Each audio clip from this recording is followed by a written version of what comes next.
അപ്പൊ ഈ ഒരു വീട്ടിലുണ്ടായ ഒരു ബാഡ് എക്സ്പീരിയൻസ് എന്താന്ന് വെച്ചാല് ഉമ്മച്ചി ഇങ്ങനെ ബെഡിൽ കിടക്കുകയും ഒക്കെ ചെയ്യുമ്പോഴത്തേക്കും തൊട്ടടുത്ത് ആരോ വന്ന് ഇരിക്കുന്നതായിട്ടൊക്കെ തോന്നും. അതായത് നമ്മള് ബെഡിൽ ഇരിക്കുമ്പോൾ നമ്മുടെ തൊട്ടടുത്ത് ഒരാൾ വന്ന് ഇരുന്നാല് ആ ബെഡിൽ നമുക്കൊരു ഭാരം ഫീൽ ചെയ്യുമല്ലോ, ഒരു കനം. അത് അങ്ങനെ ഫീൽ ചെയ്യാൻ തുടങ്ങി. പിന്നെ രാത്രി കിടക്കുമ്പോൾ ഇറുക്കി പിടിക്കുന്നതായിട്ടും വെള്ളം മുഖത്ത് സ്പ്രേ ചെയ്യുന്നത് പോലെയും പിന്നെ എന്താ പറയാ നമുക്ക് തൊണ്ടയിൽ പിടിക്കുന്നതായിട്ടും ഒക്കെ തോന്നും. അപ്പൊ ഉമ്മച്ചി ഭയങ്കരമായിട്ട് പാനിക്കായിട്ട് നമ്മുടേക്ക് ഓടി വന്ന് ഈ കാര്യങ്ങളൊക്കെ പറയാൻ തുടങ്ങിയപ്പോ നമ്മൾ പറഞ്ഞു ഇതൊക്കെ തോന്നലായിരിക്കും, അല്ലെങ്കിൽ എന്തുവാ ഇത് ഈ ഒരു കണ്ടീഷന് പറയുന്നത് സ്ലീപ്പ് പാരലൈസ് എന്നാണ്, ഇത് സ്ലീപ്പ് പാരലൈസ് ആയിരിക്കും എന്നൊക്കെ പറഞ്ഞ് ഞാൻ ആദ്യമൊക്കെ ഞാൻ സമാധാനത്തിൽ പറഞ്ഞു കൊടുത്തു. പിന്നെ ഉമ്മച്ചിക്കാണല്ലോ എക്സ്പീരിയൻസ് ഉണ്ടാകുന്നത്. അപ്പൊ ഉമ്മച്ചി ഇത് ചുമ്മാ ചുമ്മാ പറയാൻ തുടങ്ങിയപ്പോ എനിക്ക് ദേഷ്യം വരാൻ തുടങ്ങി. അതായത് നമുക്ക് കൂടെ ഒരു ബാഡ് കിട്ടുമല്ലേ ഇങ്ങനെ പ്രേതം അങ്ങനെ ഇങ്ങനെ എന്നൊക്കെ പറയുമ്പോൾ ഞാൻ പറയും ഇന്നത്തെ കാലത്ത് ഇതൊന്നും പറയാൻ നാണമില്ലേ, ഇതൊക്കെ സ്ലീപ്പ് പാരലൈസ് ആണെന്നൊക്കെ പറഞ്ഞ് ഞാൻ അമ്മക്ക് സ്ലീപ്പ് പാരലൈസിന്റെ കുറെ വീഡിയോസ് കാണിച്ചു കൊടുത്ത് അമ്മയും ചിലപ്പോൾ അതായിരിക്കും എന്നൊക്കെ വിചാരിച്ച കുറെ ദിവസം ലൈറ്റ് ഒക്കെ ഇട്ടിട്ടാ കിടന്നുറങ്ങിയതൊക്കെ, രാത്രി കിടന്നുറങ്ങാൻ പേടിയൊക്കെ ആയിട്ട്. അപ്പോൾ അങ്ങനെയായിരുന്നു ആദ്യത്തെ കുറെ ദിവസം മുന്നോട്ട് പോയിക്കൊണ്ടിരുന്നത്. അങ്ങനെ ഒരു ദിവസം ഉമ്മച്ചി ഇങ്ങനെ കിടന്ന് അതായത് ഉറങ്ങാനായിട്ട് ലൈറ്റ് ഓഫ് ആക്കി കിടന്നപ്പോഴത്തേക്കും അതായത് ഉമ്മ ചരിഞ്ഞാ കിടക്കുന്നത്. അപ്പൊ ഉമ്മയുടെ സൈഡിൽ കൂടി ഇങ്ങനെ ഒരു കൈ ഇങ്ങനെ ഒരു കൈ ഇങ്ങനെ ജസ്റ്റ് ഇങ്ങനെ അത് നമ്മൾ തൊട്ടടുത്ത ഒരാൾ നമ്മൾ കിടക്കുമ്പോൾ ഇങ്ങനെ നമ്മൾ കൈ ഇങ്ങനെ നീങ്ങിട്ട് ഇങ്ങനെ വെക്കുമല്ലോ.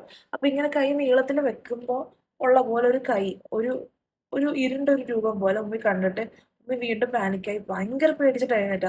അന്നത്തെ ഉമ്മയുടെ ഒരു ലുക്കും കാര്യങ്ങളും കാണുമ്പോൾ തന്നെ നമുക്ക് ഉറപ്പിക്കാം അത് ശരിക്കും പേടിച്ചിട്ട് തന്നെയാണെന്ന് നമുക്ക് ശരിക്കും ഉറപ്പിക്കുന്ന ഒരു സിറ്റുവേഷൻ ആയിരുന്നു.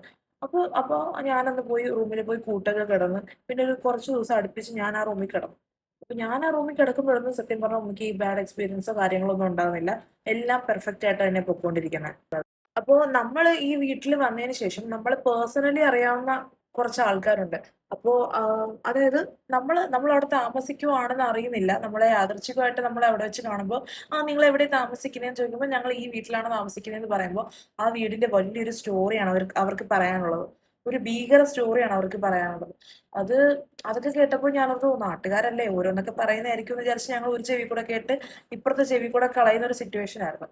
ഞാനാണെങ്കിൽ സ്ഥിരം കുക്കിംഗ് വീഡിയോസ് ചെയ്യുന്ന ഒരു ടൈം, ആ ഒരു ടൈമിൽ അന്ന് ഞാൻ ഈ ഫുഡ് വ്ലോഗിലോട്ട് ഞാൻ തിരിഞ്ഞിട്ടില്ല, കുക്കിംഗ് വീഡിയോസാണ് കൂടുതൽ ചെയ്യുന്നത്.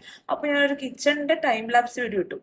ആ വീടിന്റെ കിച്ചൺ കാണിച്ചുകൊണ്ട് ഞാനൊരു ടൈം ലാപ്സ് വീഡിയോ ഇട്ടപ്പോൾ ആ വീഡിയോ കണ്ടിട്ട് നമുക്ക് എന്നെ പേഴ്സണലി അറിയാത്ത ഒരാൾ ഇൻസ്റ്റാഗ്രാമിൽ, ഞങ്ങൾക്കൊരു മ്യൂച്വൽ ഫ്രണ്ട് ഉണ്ട് ഞങ്ങളെ കണക്ട് ചെയ്യുന്ന, ആ മ്യൂച്വൽ ഫ്രണ്ടിനോട് ചോദിക്കുകയാണ് എന്റെ വീട് ഇന്ന സ്ഥലത്താണോ എന്ന് ചോദിക്കുകയാണ്. അപ്പൊ അവള് പറയാണ് എനിക്ക് അറിയത്തില്ല, ഞാൻ ചോദിക്കാം എന്താടി കാര്യം എന്ന് ചോദിച്ചപ്പോ ഇത് അവിടെ താമസിച്ചിരുന്ന ആള്, അതായത് ഈ മ്യൂച്വൽ ഫ്രണ്ട് ഞങ്ങളെ രണ്ടുപേരെയും കണക്ട് ചെയ്യുന്ന ഒരു ഫ്രണ്ടിനോട് പറയുന്നത് അവളുടെ കൊച്ചാപ്പ അവിടെ